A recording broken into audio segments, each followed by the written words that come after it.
Hey everyone, David C. Anderson here, coming at you from the Knife Center, and I'm going to let you in on a little secret. The best new knives that have been released in 2023 are the cheap ones. Let's find out why.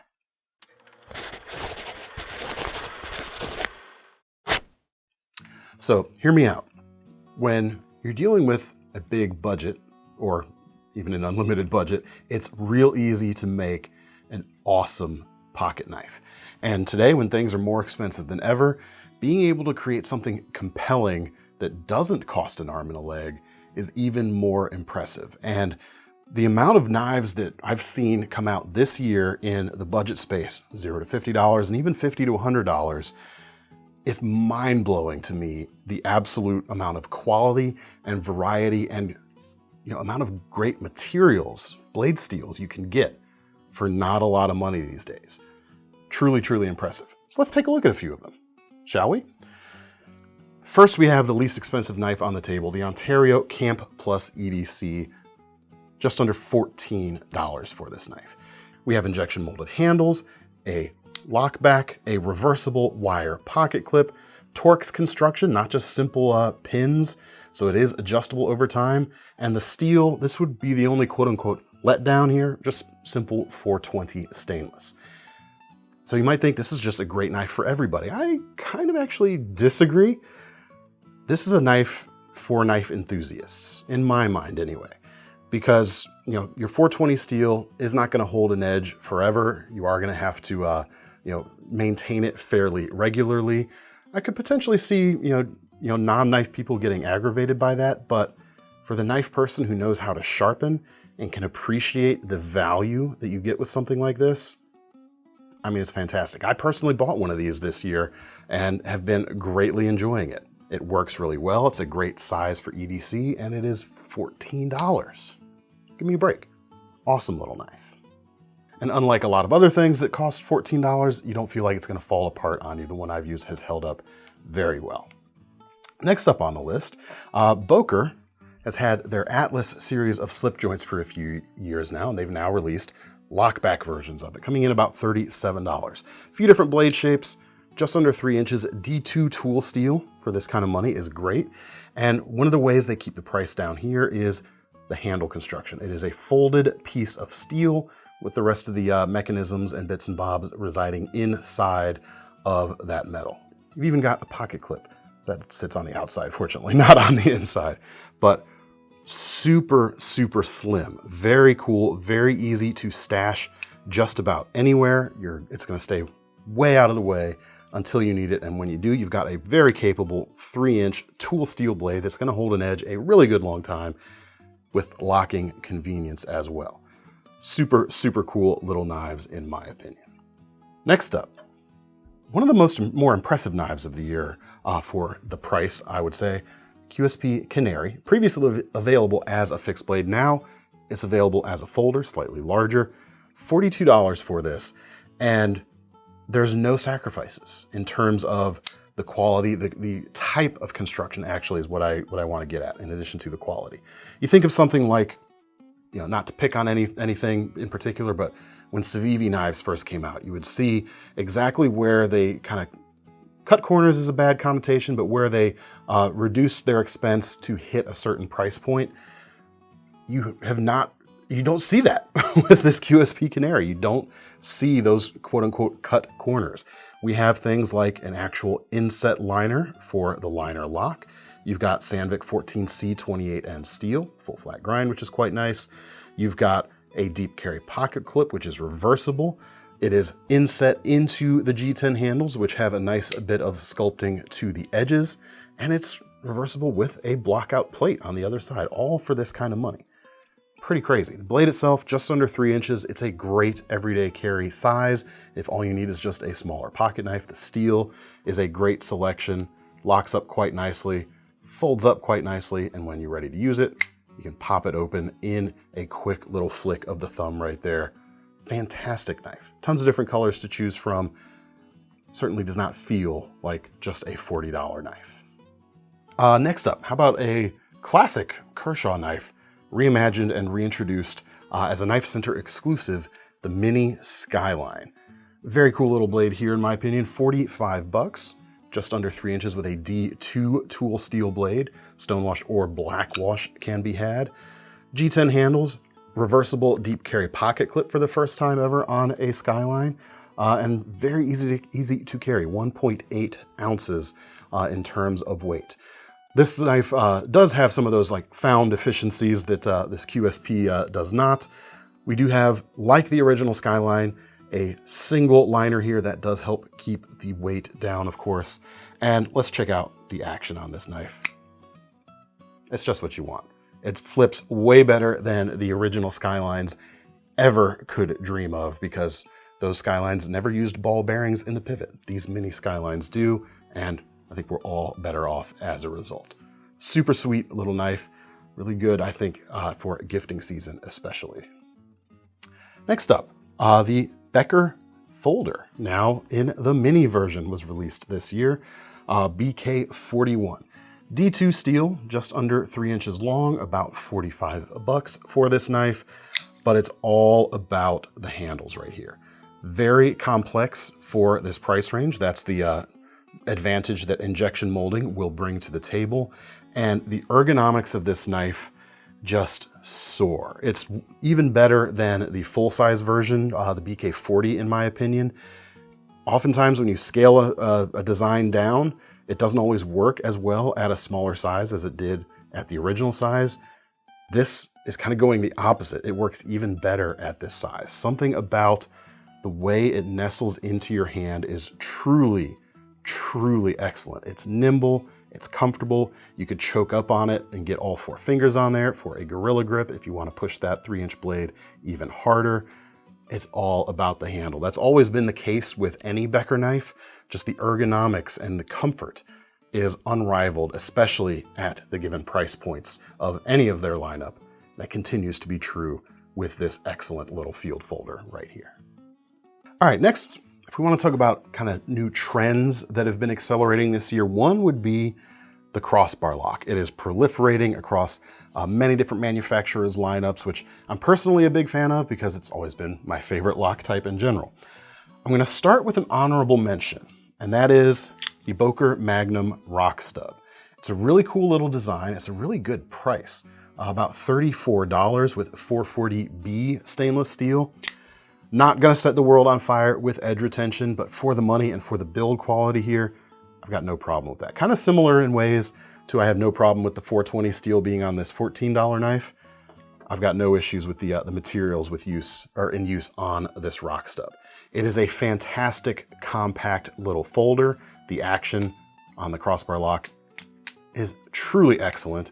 It's got a great design. You've got a deep carry pocket clip, and this right here, however well executed this pocket clip is the reason this and other crossbar locking knives that share this, kind of niggle of mine are not making the final list, and that is lack of reversibility.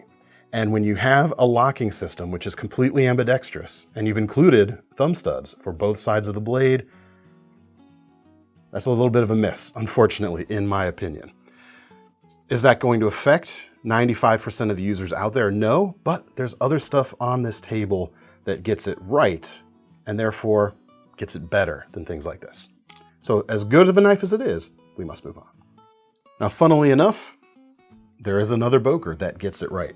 This is the Kihon DC, a Lucas Burnley design reimagined at a lower price point than the original versions, $42.50, just under that for this particular knife. If you're familiar with Benchmade's lineup, the inevitable comparison to this might be something like Benchmade's Bug Out, their ultralight folder.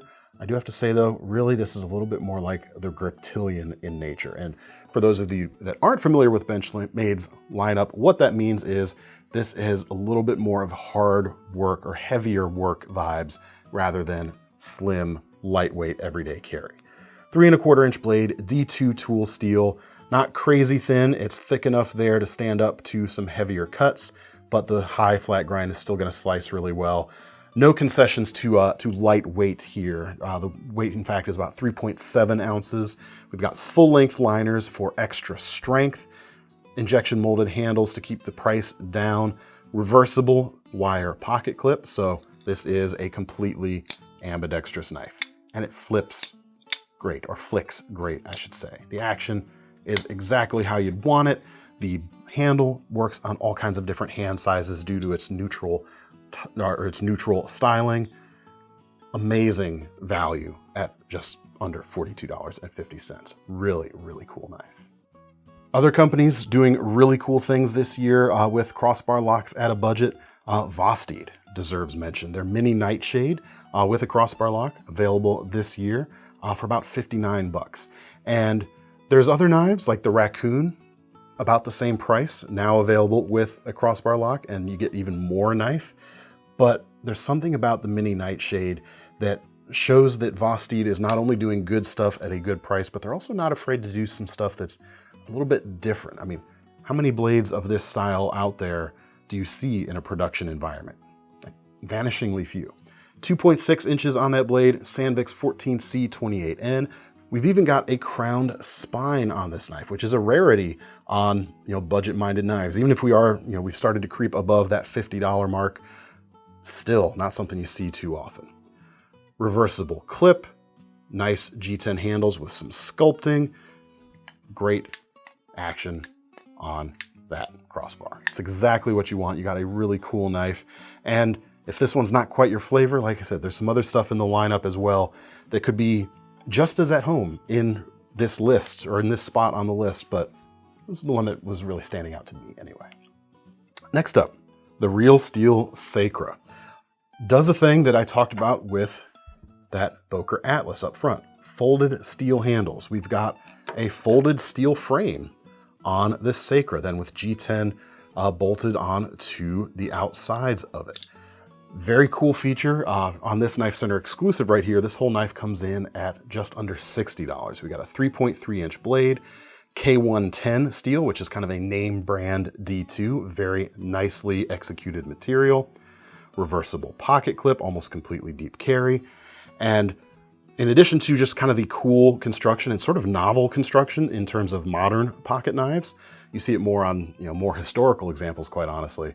But in addition to that novelty, we've got a 3¼ inch blade that folds up into a very compact shape.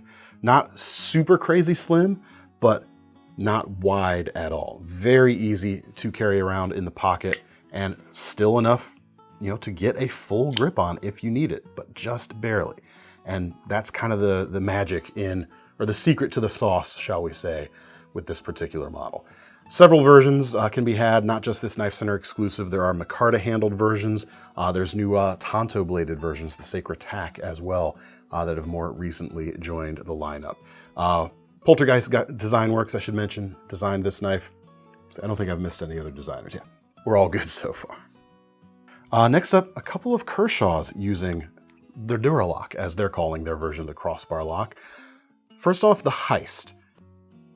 More than anything else, to me, this really is the best budget alternative to the Benchmade bug out that exists. It has similar slim, slicey qualities, similar blade lengths, almost identical in fact, slim injection molded handles, reversible deep carry clip, and great action. Washers in the pivot there to keep things nice and resistant to lint and pocket dust, that sort of thing.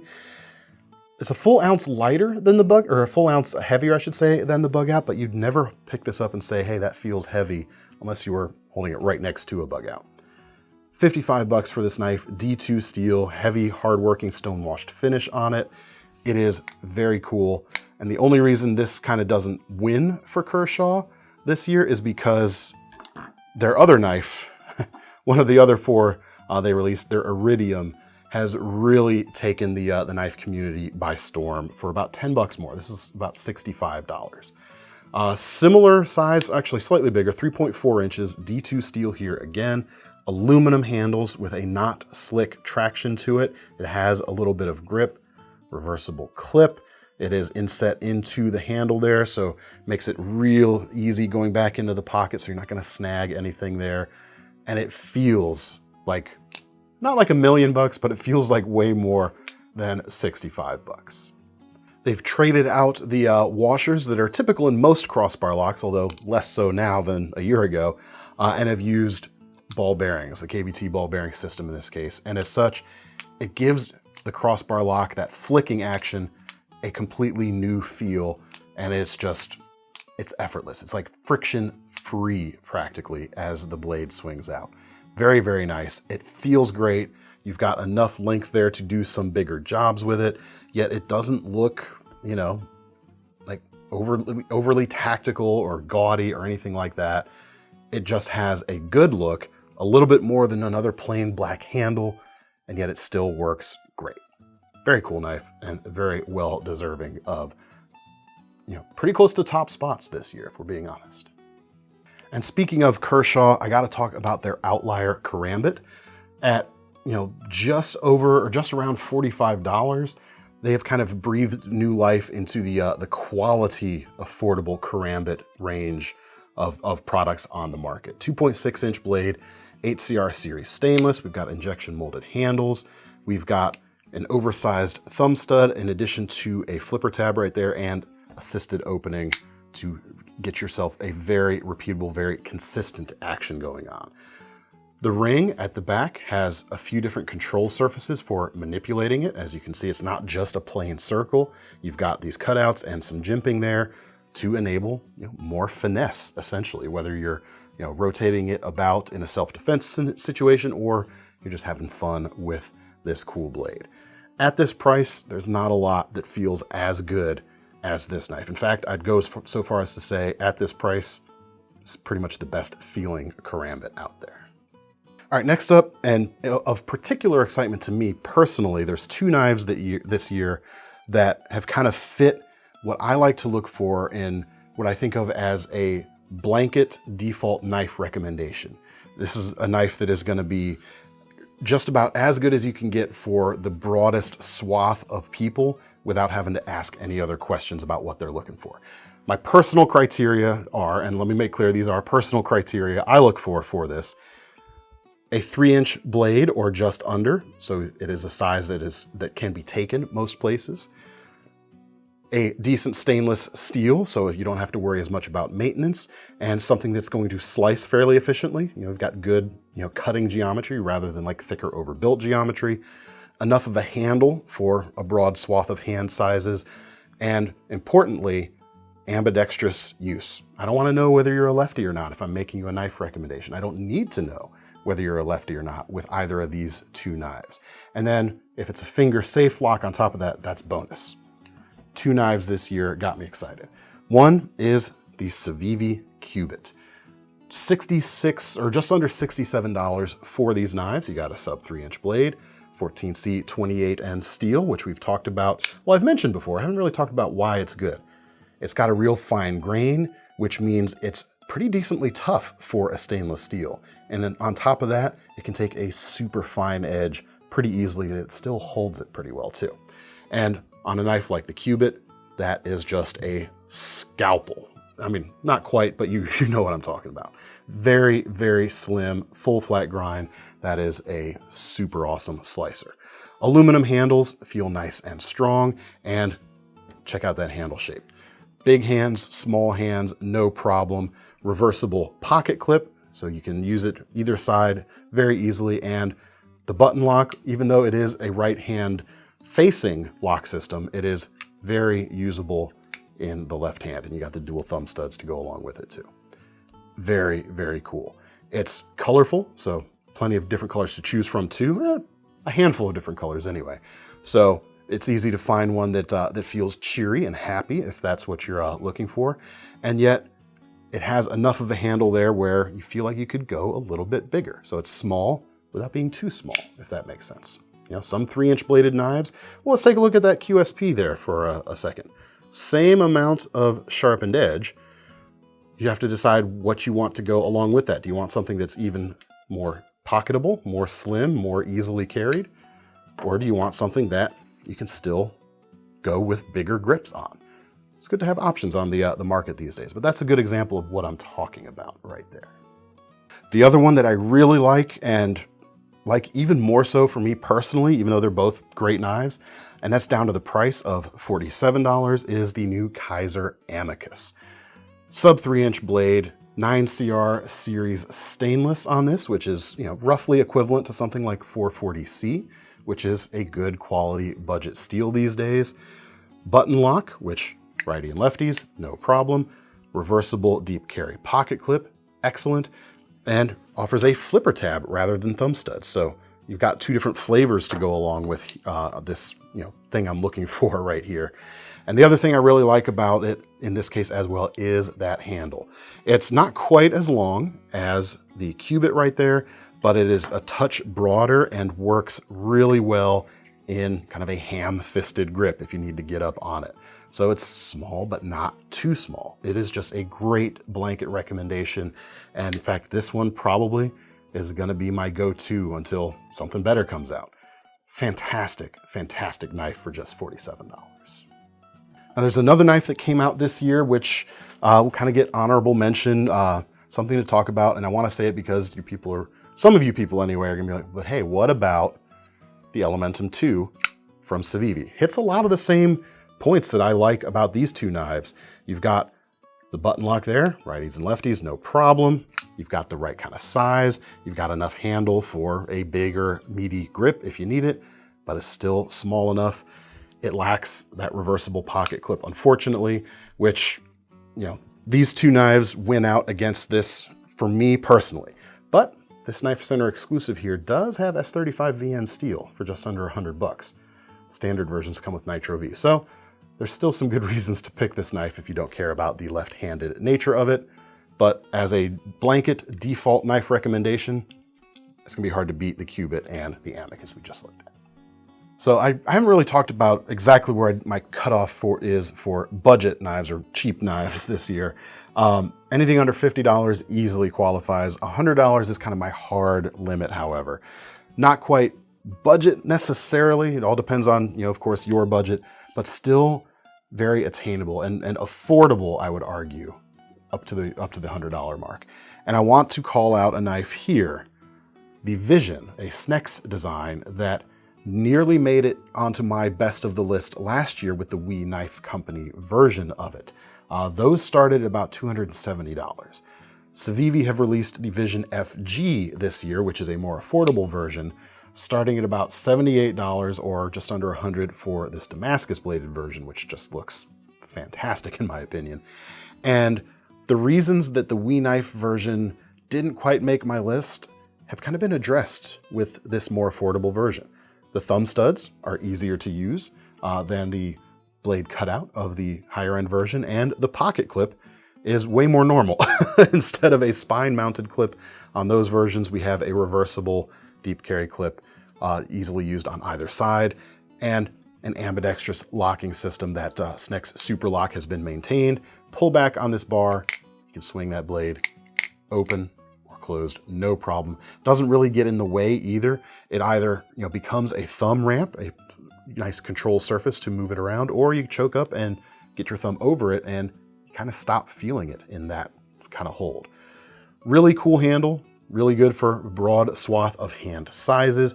Really awesome blade, nice and slicey in this case, and with some knuckle clearance there where you can do work on a surface, whether it's food prep or craft work, laying carpet, anything else like that where you would be working close to a surface and you need that knuckle clearance, you've got it right here. It is just a very cool design, and this version especially just kind of makes me very happy. It's a really cool VG10 core Damascus, pairs nicely with the Ivory G10, feels great, is put together great, and is even more useful than the more expensive versions, in my humble opinion.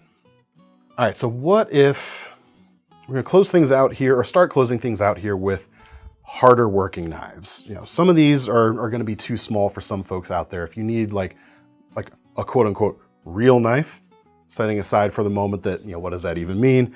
I understand what you're talking about, however. I will say the Boker Kihon DC we already looked at would be a good option for that sort of thing. But also, check out stuff like the CRKT Dextro, TJ Schwartz design, at about the $55 mark right now. D2 blade steel, 3.2 inches on the blade, but it feels like more, and that's probably due to how stable and how secure and robust these aluminum handles feel. I mean, you've got enough for a full solid grip right there. You feel like you can push the knife hard. It's just an exceptional design. As soon as we held this in hand, immediately to us, it kind of rose above its on-paper specs to something that's truly special. Great blade shape. The action is excellent as well. We've got a liner lock with ball bearings in the pivot with a flipper tab or thumb studs for nice snappy action. Deep carry, or not quite a deep carry pocket clip, but folded over and inset. Not reversible, but since this is a right-handed lock anyway, that's more forgivable than on the ambidextrous locks that we looked at earlier. It's just fantastic. A no excuses working knife at about $55. For just a couple dollars more, CJRB have done some really good things this year, but the Chord at about $57. That's Chord like the musical term, C-H-O-R-D. 3.5 inch RPM 9 blade steel, which is a powder metallurgy steel at $57. Very cool. You got good edge retention right here, good stainless qualities, pretty decent toughness as well. They've always kind of described it as they've benchmarked something like D2 in terms of edge retention, but you're gonna get more stainlessness and more toughness out of this steel, which is really cool. There's G10 handled versions. There's also this skeletonized steel handle version, which has even more of a robust feel in the hand, despite all of the cutouts. It has a super solid feel. You've got a reversible deep carry pocket clip and a button lock, which lefties will have no problem using, in addition to, of course, your right-handed users. Flipping action is very good. Thumb stud action is also very good. For this size of a knife with these type of materials at this price, this is a very hard knife to beat. But if a 3.5 inch knife is still too small for you, I've got another CJRB to take a look at. But before we do, we've actually got an Artisan Cutlery here that's an honorable mention. And that is the Xcellerator, a Mike Snowdy design. They start about just under $100, micarta handles, milled titanium clip, RPM 9 steel, 4 inches long, or 3.86 if we want to really get nitpicky.